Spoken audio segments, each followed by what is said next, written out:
जानेंगे, गया में लगातार हो रही बारिश के कारण मुहाने और निरंजना नदी उफान पर है। प्रखंड के कई गांव में पानी घुस गया है।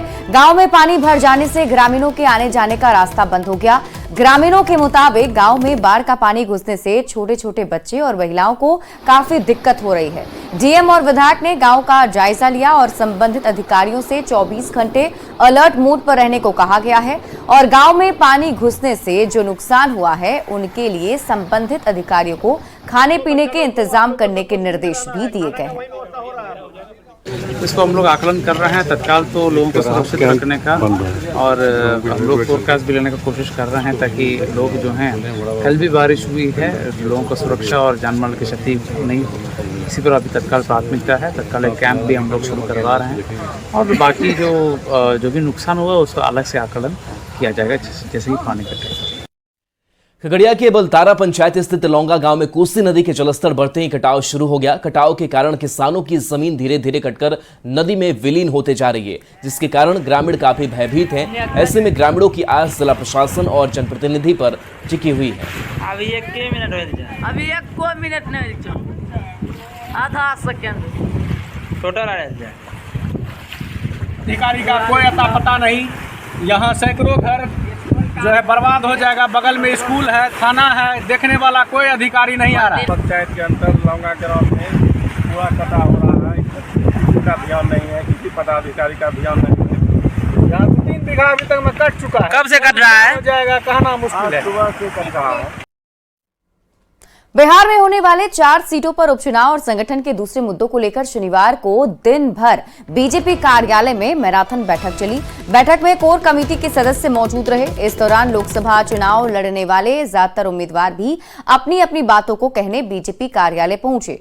माना जा रहा है कि मिशन 2025 को लेकर बीजेपी ने अभी से ही तैयारी शुरू कर दी है।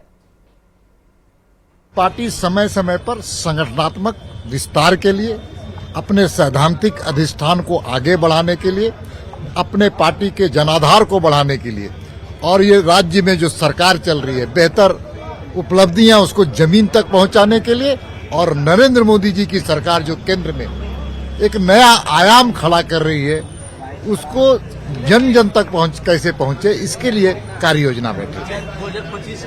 निश्चित तौर पर 2025 में हम चुनाव जीतेंगे, एनडीए गठबंधन की सरकार बनेगी। कार्यालय में संगठन से संबंधित विषय अध्यक्ष जी रखेंगे। ये हमारा नित्य की बैठक होती है, जब प्रभारी आते हैं, कोर कमेटी की बैठक होती है, ये रूटीन वर्क है। प्रधानमंत्री नरेंद्र मोदी जी और भारत के गृह मंत्री एक भारत श्रेष्ठ भारत बनाने का जो उन्होंने संकल्प लिया है उसको सिद्धि तक पहुंचा रहे हैं। लोग परेशान हो रहे हैं, उसकी चिंता नहीं कर रहे हैं। बीजेपी सांसद रविशंकर प्रसाद ने बिहार के बजट को लेकर चर्चा की। उन्होंने कहा कि देश भर में बजट की सराहना हुई है। बिहार के विकास को लेकर नरेंद्र मोदी की सरकार समर्पित है। उसमें और क्या क्या करना है इसको लेकर सुझाव दिए गए हैं। हमसे जितना सहयोग होगा हम करेंगे। बाकी जो बिहार को इतना विस्तारित सहयोग दिया गया है, 1,25,000 करोड़ पहले, फिर इधर, तो बिहार के विकास के लिए नरेंद्र मोदी की सरकार समर्पित है। तो उसमें और क्या क्या काम करना है, इंडस्ट्रियल पार्क आए, गया के पूरे लॉजिस्टिकल इलाके में जो बन रहा है, तो हम लोग और क्या क्या कर सकते हैं, तो इसमें हम लोग मिलकर काम करेंगे।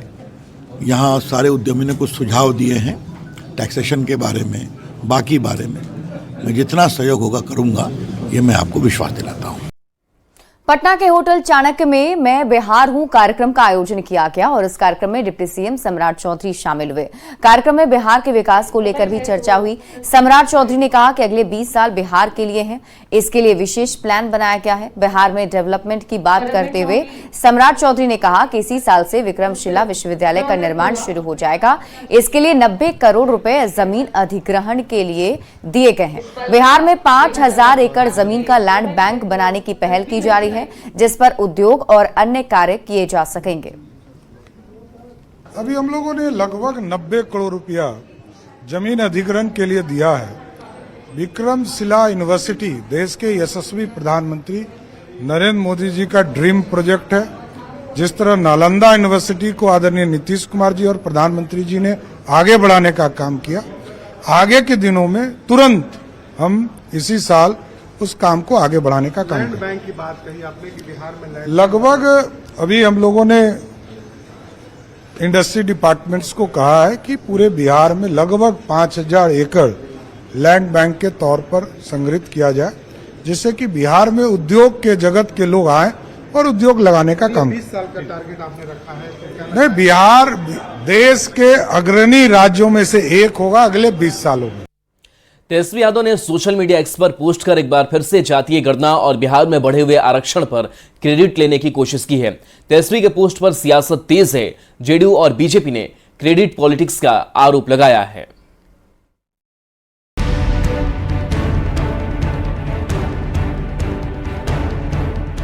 बिहार में अगले साल विधानसभा का चुनाव है। चुनाव में भले ही कई महीनों की देरी हो, क्रेडिट पॉलिटिक्स अभी से तेज हो चुकी है। क्रेडिट की यह सियासत जातीय गणना और बिहार में बढ़े आरक्षण के मुद्दे पर हो रही है और आरोप आरजेडी नेता तेजस्वी यादव पर है। तेजस्वी यादव ने सोशल मीडिया एक्स पर पोस्ट कर एक बार फिर जातीय गणना, बिहार में बढ़े हुए आरक्षण पर क्रेडिट लेने की कोशिश की है।